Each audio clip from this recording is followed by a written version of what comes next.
Assalamualaikum warahmatullahi wabarakatuh.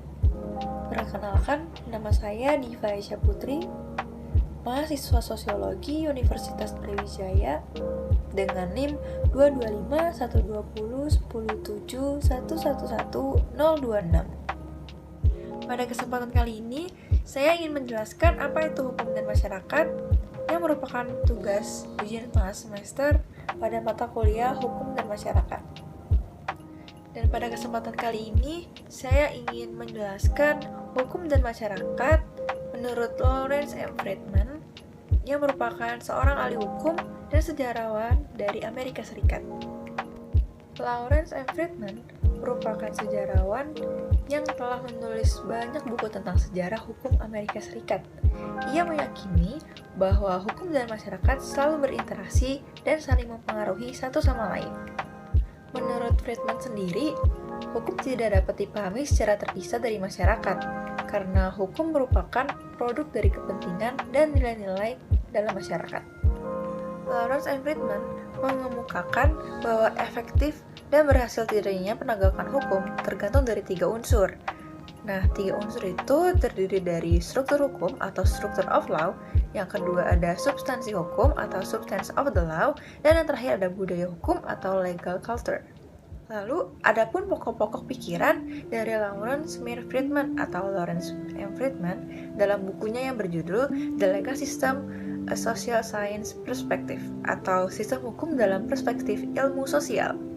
Pertama-tama, Friedman memberikan definisi tentang hukum, yaitu seperangkat aturan atau norma-norma yang tertulis atau tidak tertulis tentang suatu kebenaran dan kesalahan, perilaku, tugas, tanggung jawab, serta hak. Dengan pengertian hukum sebagaimana yang udah saya jelaskan tadi, Friedman berpendapat bahwa hukum dianggap sebagai sesuatu yang independen atau sebagai sesuatu yang terlepas dari tata kehidupan sosial.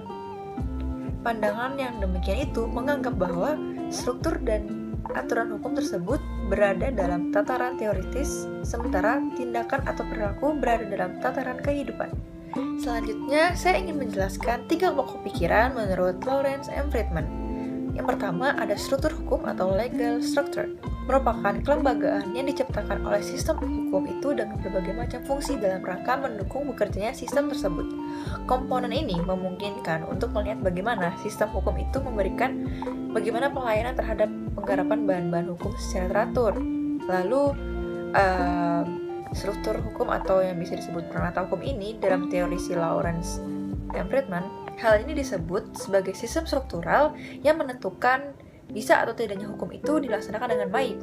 Nah, struktur hukum berdasarkan UU 08 tahun 1981 meliputi mulai dari kepolisian, kejaksaan, pengadilan, dan badan pelaksana pidana atau lapas.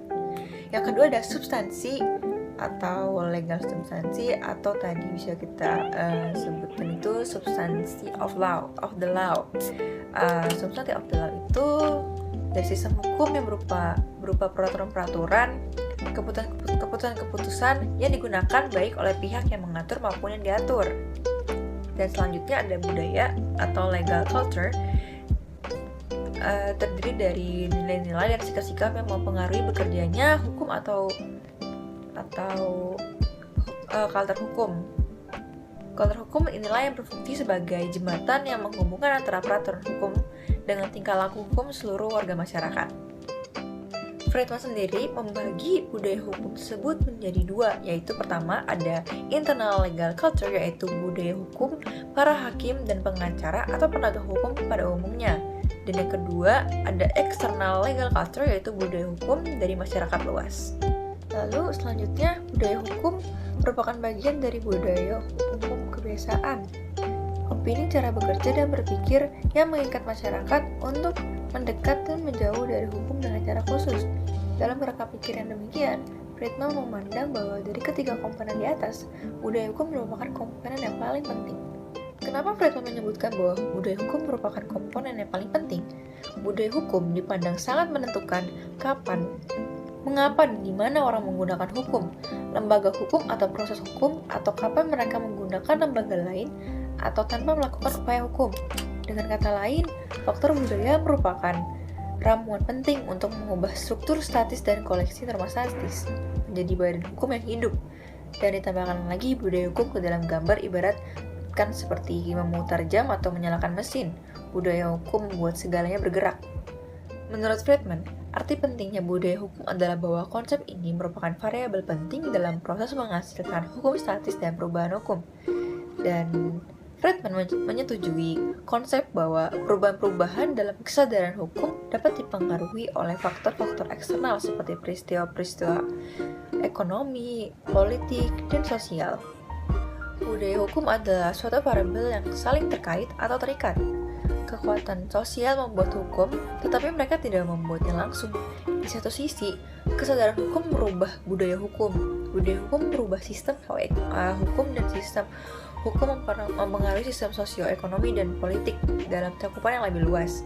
Dan di sisi lainnya, tekanan sosioekonomi dan politik sangat mempengaruhi kesadaran hukum dari masyarakat. Seperti yang udah saya bahas tadi, Friedman juga berpendapat bahwa hukum itu selalu berubah seiring dengan perubahan dalam masyarakat dan bahwa hukum harus selalu mengikuti perubahan tersebut. Ia menekankan bahwa hukum harus fleksibel dan adaptif sehingga dapat memenuhi kebutuhan masyarakat secara efektif. Dan kesimpulan dari Friedman, kita bisa menyimpulkan bahwa Friedman tuh juga memandang bahwa hukum memiliki peran yang penting dalam membentuk masyarakat, dan hukum tuh dapat membantu menciptakan nilai-nilai yang dianggap penting dalam masyarakat seperti keadilan, kesetaraan, dan hak asasi manusia. Dengan demikian, hukum dan masyarakat saling terkait dan saling terikat dan saling mempengaruhi.